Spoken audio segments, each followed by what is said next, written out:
إن الحمد لله نحمده ونستعينه ونستغفره ونعوذ بالله من شرور أنفسنا ومن سيئات أعمالنا من يهده الله فلا مضل له ومن يضله فلا هادي له أشهد أن لا إله إلا الله وحده لا شريك له وأشهد أن محمدا عبده ورسوله لا نبي ولا رسول بعده اللهم صل وسلم على نبينا محمد وعلى آله وصحبه رسول الله أجمعين أما بعد فيا عباد الله إني أوصيكم بنفسي وإياي بتقوى الله وطاعته فقد فاز المؤمنون والمتقون حيث قال الله تعالى في كتابه الكريم أعوذ بالله من الشيطان الرجيم يا أيها الذين آمنوا اتقوا الله حق تقاته ولا تموتن إلا وأنتم مسلمون وقال يا أيها الذين آمنوا اتقوا الله وقولوا قولا سديدا يصلح لكم أعمالكم ويغفر لكم ذنوبكم ومن يطع الله ورسوله فقد فاز فوزا عظيما. Kaum muslimin, sidang jamaah Jumat rahimakumullah. Alhamdulillah, bersyukur kita kepada Allah atas segala limpahan nikmat yang Allah berikan kepada kita. Dalam satu hadis Nabi sallallahu alaihi wasallam bersabda, "Man asbaha minkum aminan fi sirbihi wa mu'afan fi jasadihi wa 'indahu qut yaumihi fa ka'annama hizat lahu dunya." Rawahu Tirmizi.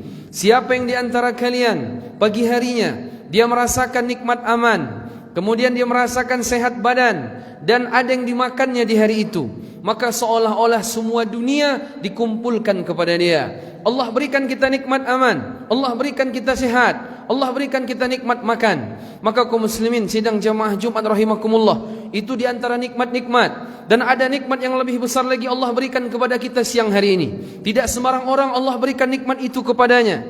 Tidak Allah berikan kepada anak Nabi Nuh Kan'an, tidak Allah berikan kepada ayah Nabi Ibrahim Azar, tidak Allah berikan kepada paman Nabi Muhammad Abu Talib. Tapi nikmat itu Allah berikan kepada kita, yaitu nikmat iman dan Islam. Maka tidak ada kata yang lebih pantas diucapkan khatib di awal khutbah kecuali Alhamdulillahi Rabbil Alamin.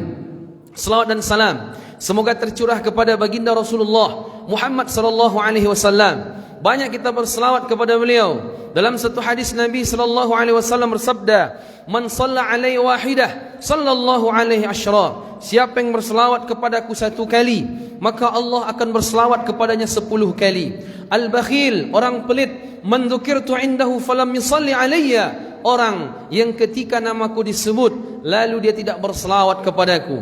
Banyak kita selawat kepada beliau. Mudah-mudahan kelak di hari kiamat kita dikumpulkan pula dengan beliau. Al-mar'u ma'aman ahabba yaumil qiyamah. Kaum muslimin sidang jamaah Jumat rahimakumullah, dari mimbar ini khatib berwasiat kepada diri khatib pribadi dan kepada jamaah sekalian, hendaknya selalu meningkatkan ketakwaannya kepada Allah Subhanahu wa taala.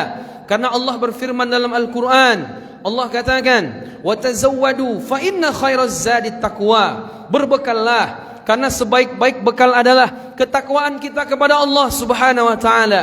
Dalam ayat-ayat Allah katakan, "Yauma la yanfa'u malun wala banun illa man atallah biqalbin salim." Pada hari tidak ada yang manfaat lagi harta yang kita cari, anak yang dibanggakan, kecuali orang yang datang kelak di hari kiamat dengan hati yang selamat, dengan penuh ketakwaan kepada Allah Subhanahu wa taala. Kalau ada lisan berzikir, baca Al-Quran, kaki melangkah menuju masjid, itulah yang akan menyelamatkan kita kelak di hari kiamat, ketakwaan kita kepada Allah Subhanahu wa taala. Kaum muslimin sidang jamaah Jumat rahimakumullah, kita melalui kehidupan di dunia ini bervariasi. Ada yang mungkin Allah berikan ajal, batas kehidupan di dunia kepada dia 50 tahun. Ada yang Allah beri 45 tahun. Ada pula yang mungkin Allah beri sampai 85 tahun. Pada akhirnya kita semua akan menghadap Allah. Inna lillahi wa inna ilaihi rajiun. Kita milik Allah dan kita akan kembali kepada Allah Subhanahu wa taala. Kita renungkan bahawa tujuan hidup Allah menciptakan kita bukanlah main-main. Afahasibtum annakum abathan wa innakum ilaina la turja'un. Apakah kalian menyangka bahawa kalian dihidupkan hanya untuk main-main dan kalian tidak dikembalikan kepada kami? Allah sampaikan kepada kita, hidup kita untuk beribadah kepada Allah. Kita tahu ayatnya dan kita hafal. Allah katakan, "Wa ma khalaqtul jinna wal insa illa liya'budun." Tidaklah kuciptakan jin dan manusia kecuali untuk beribadah kepadaku. Kaum muslimin, sidang jemaah Jumat rahimakumullah. Namun dalam perjalanan kehidupan kita, nampak-nampaknya hidup kita ini bukan untuk ibadah, tapi kita ini sibuk memikirkan rizki kita. Padahal rizki itu sudah paten. Allah mengatakan dalam Al-Quran, dalam surat Hud, surat 11, ayat 6. Apa kata Allah subhanahu wa ta'ala? Wa ma min dabbatin fil ardi illa 'ala Allahi rizquha. Tidak ada satu makhluk melata di muka bumi, pasti Allah sudah jamin rizki dia. Tapi entah gimana ceritanya, takut terus kita dengan rizki kita. Kaum muslimin sidang jemaah Jumat rahimakumullah, itulah setan yang selalu menggoda kita agar kita takut tidak dapat rizki, agar kita takut kalau nanti jangan sampai kita miskin. Allah sebut dalam Al-Quran, dalam surat Al-Baqarah ayat 268. Apa kata Allah subhanahu wa ta'ala? Allah mengatakan bagaimana setan menakut-nakuti kita. Asyaitan ya'idukumul faqra. Setan itu menakut-nakuti kalian miskin. Dulu ndak ada kerja, takut juga miskin. Udah kerja sekarang, takut juga miskin. Udah kaya pun sekarang, takut juga miskin. Setan itu semua. Kaum muslimin, sidang jemaah Jumat rahimakumullah. Berapa banyak orang karena takut miskin? Berapa banyak di antara hamba-hamba Allah, mereka takut tidak dapat rizki, akhirnya mereka meninggalkan salat subuh, akhirnya mereka meninggalkan Jumat. Ada orang sibuk kerja, tidak Jumat dia 4 tahun, pergi dia keluar negeri kerja, dapat sebulan sekian puluh juta, sempat dia enggak salat Jumat sekian tahun, sempat dia enggak salat 5 waktu, bahkan dia meninggalkan puasa Ramadan yang wajib-wajib tidak selesai sama dia. Kenapa? Karena dia takut miskin. Apa sebab? Karena tidak duduk konsep rizki itu sama dia. Padahal Allah sudah mengatakan, wa ma min dabbatin fil ardi illa 'ala Allahi rizquha. Tidak ada satu makhluk melata di muka bumi, pasti Allah jamin rizkinya. Dalam satu hadis Nabi SAW bersabda, di saat umur kita 40 hari ketiga dalam rahim ibu kita, ketika itu Allah utus malaikat. Apa yang dilakukan malaikat dalam rahim ibu kita? Ketika itu ditiupkannya ruh kita. Setelah itu ditetapkan 4 hal.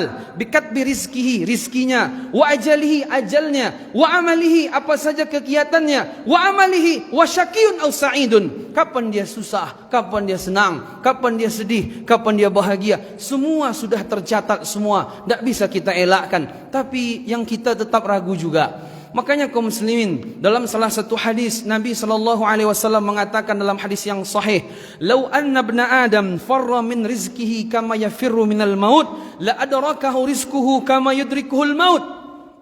Kata Nabi SAW, sekiranya anak Adam dia lari dari rizkinya sebagaimana dia lari dari maut. Kita ni kan semua takut mati nih Pak. Meskipun bapak sudah banyak amalnya, yang namanya bapak takut mati juga sampai sekarang. Kalau umurnya dah tua, takut juga mati.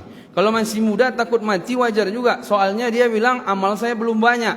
Kalau dah tua, tinggal tunggu mati aja lagi. Tapi tetap tunggu, takut mati juga. Nabi mengatakan, sekiranya kalian lari, sekiranya anak Adam, sekiranya manusia lari dari rizkinya, sebagaimana dia lari daripada kematian. Orang banyak lari daripada kematian, tapi orang tidak ada yang lari dari rizkinya. Padahal konsep rizki dengan ajal sama, konsep rizki dengan kematian sama. Lau anna ibna Adam farra min rizkihi kama yafirru minal maut. Sekiranya anak Adam lari dari rizkinya sebagaimana dia lari daripada kematian, la adrakahu rizquhu kama yafirru minal maut. La adrakahu rizquhu kama yudrikuhul maut. Maka rizkinya akan mengejar dia kemanapun dia lari, sebagaimana mati mengejar dia kemanapun dia lari. Qul innal mauta alladhi tafirruna minhu fa innahu mulaqikum. Katakan Muhammad, yang kalian lari daripada kematian, padahal kematian mengejar kalian. Walau kuntum fi burujim musyayyadah, meskipun kalian berada dalam benteng yang kokoh, yang namanya kematian mengejar kita. Sebagaimana rizki juga demikian. Maka orang enggak akan mati sebelum rizkinya habis. Dalam salah satu hadis yang lain kata Nabi SAW, "Anna an-nafsa lan tamuta hatta tastawfiya rizqaha wa in atta'a anha." Orang dia enggak akan mati sampai rizkinya dicukupkan. Kenapa bapak belum mati juga? Sementara kawan-kawan bapak yang SD, SMP mereka sudah ada yang lebih dulu menghadap Allah. Karena rizki mereka habis. Meskipun mereka sehat, kalau rizki mereka habis, mereka mati.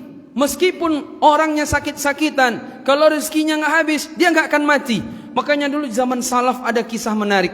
Ada seorang laki-laki masuk sumur, kemudian jatuh dia ke dalam sumur itu. Sumurnya dalam, lama, tapi tidak mati dia. Tenggelam dia di situ, tidak mati-mati dia. Kemudian Allah utuslah pedagang susu. Kemudian pedagang susu tadi mau ngambil air. Ketika mau ngambil air, rupanya di sumur ada orang. Diselamatkanlah dulu. Diselamatkan, diangkat dia ke atas. Setelah itu dia pun diminumkan segelas susu. Setelah diminumkan segelas susu, ditanya sama pedagang susu nih, "Bapak kok bisa jatuh ke dalam sumur?" Dia bercerita, "Tadi saya begini-begini." Tapi dia sambil praktek. Sambil dia cerita, sambil dia praktek. Akhirnya jatuh lagi yang kedua kalinya ke dalam sumur. Mati dia. Jatuh pertama tidak mati dia. Kalau dah tenggelam-tenggelam lama tidak mati. Jatuh kedua dia mati. Kata ulama, apa sebab? Karena jatuh pertama tadi malaikat maut memang rencana mau mencabut rizki dia dalam sumur, mencabut nyawa dia waktu itu dalam sumur. Tapi rizki dia masih ada segelas susu. Tak boleh dia mati sebelum dipenuhinya semua rizki-rizkinya. Makanya kita ni kenapa belum mati-mati juga? Karena rizki kita belum habis. Kalau rizki kita sudah habis, maka mati kita kaum muslimin. Sidang jamaah Jumat rahimakumullah. Maka jamaah yang dimuliakan Allah, semiskin-miskin orang tidak akan bisa miskin dia itu mengurangi rizkinya. Dan sekaya-kaya orang, kekayaan dia itu tidak akan bisa melampaui rizkinya. Apa rizki itu? Rizki itu adalah sesuatu yang Allah berikan kepada kita, lalu kita nikmati, kemudian kita gunakan untuk hal-hal yang bermanfaat. Kalau bapak ada duit 1 juta, ternyata yang bapak pakai dari 1 juta itu beli lontong 10.000, 990 ribunya berarti bukan rizki bapak. Berapa banyak orang punya rumah banyak, berapa banyak orang punya kendaraan mewah, tapi tidak dinikmati sama dia. Karena rizki sudah Allah tetapkan bagi dia. Mungkin atas nama ya, dia beli rumah 20, tapi tidak pernah ditempati sama dia. Atas nama dia, saya tidak punya duit, tidak beli rumah, bahkan ngontrak, tidak beli rumah 20. Saya pun tidak pernah juga tinggal di 20 rumah itu.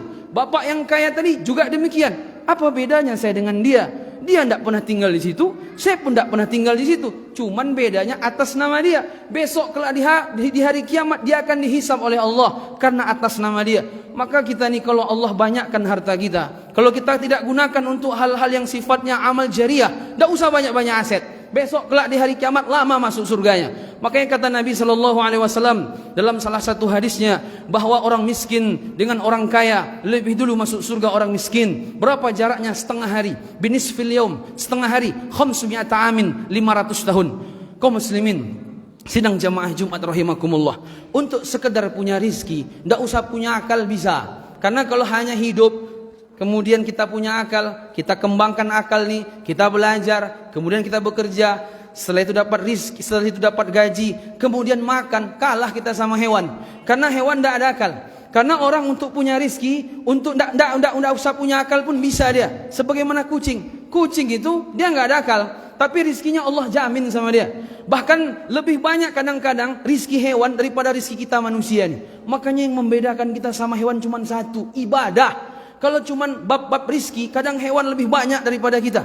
Bukankah puncak dari hidup bagi orang yang menjadikan dunia tujuan cuman makan? Cuman makan. Bapak sekolah anaknya tinggi-tinggi sampai S3. Kemudian nanti tamat wisuda kerja. Setelah kerja ngapain dia? Nanti dapat gaji. Setelah dapat gaji apa? Puncaknya makan cuman tuh. Tidak ada yang lain dah. Paling tambah satu lagi senang-senang. Sebagaimana Allah katakan dalam Al-Quran. Allah mengatakan, وَالَّذِينَ كَفَرُوا يَتَمَتَّعُونَ وَيَأْكُلُونَ كَمَا تَأْكُلُ الْأَنْعَامُ وَالنَّارُ مَثْوًى لَهُمْ. Adapun orang-orang kafir, hidup mereka target cuma 2. Mereka makan, satu lagi nanti kalau libur senang-senang jalan-jalan. Kama ta'kulul an'am, sebagaimana makan hewan. وَالنَّارُ مَثْوًى لَهُمْ. Dan kelak di hari kiamat mereka Allah masukkan ke dalam neraka jahanam.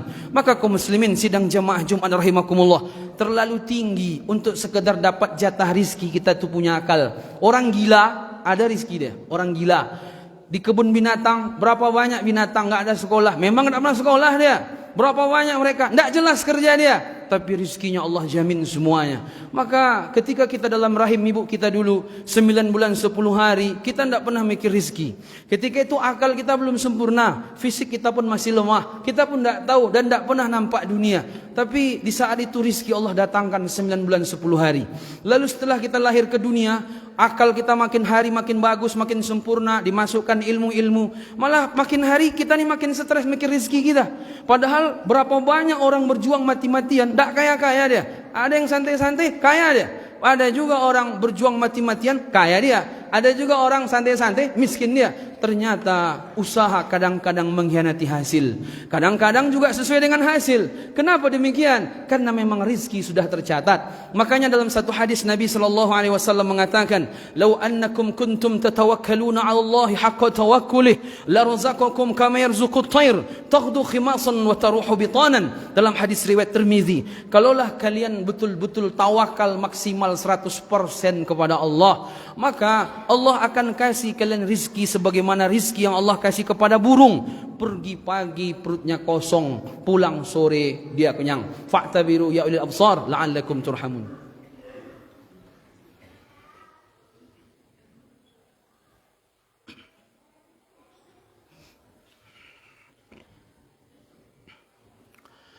الحمد لله رب العالمين وبه نستعين على أمور الدنيا والدين أشهد أن لا إله إلا الله وحده لا شريك له وأشهد أن محمدا عبده ورسوله لا نبي ولا رسول بعده اللهم صل وسلم على نبينا محمد وعلى آله وصحبه رسول الله أجمعين أما بعد فيا عباد الله إني أوصيكم بنفسي وإياي بتقوى الله وطاعته فقد فاز المؤمنون والمتقون حيث قال الله تعالى في كتابه الكريم أعوذ بالله من الشيطان الرجيم يا أيها الذين آمنوا اتقوا الله حق تقاته ولا تموتن إلا وأنتم مسلمون إن الله وملائكته يصلون على النبي يا أيها الذين آمنوا صلوا عليه وسلموا تسليما اللهم صل على محمد وعلى آل محمد كما صليت على إبراهيم وعلى آل إبراهيم وبارك على محمد وعلى آل محمد كما باركت على إبراهيم وعلى آل إبراهيم في العالمين إنك حميد مجيد اللهم اغفر للمؤمنين والمؤمنات والمسلمين والمسلمات الأحياء منهم والأموات إنك سميع قريب مجيب الدعوة ويا قاضي الحاجات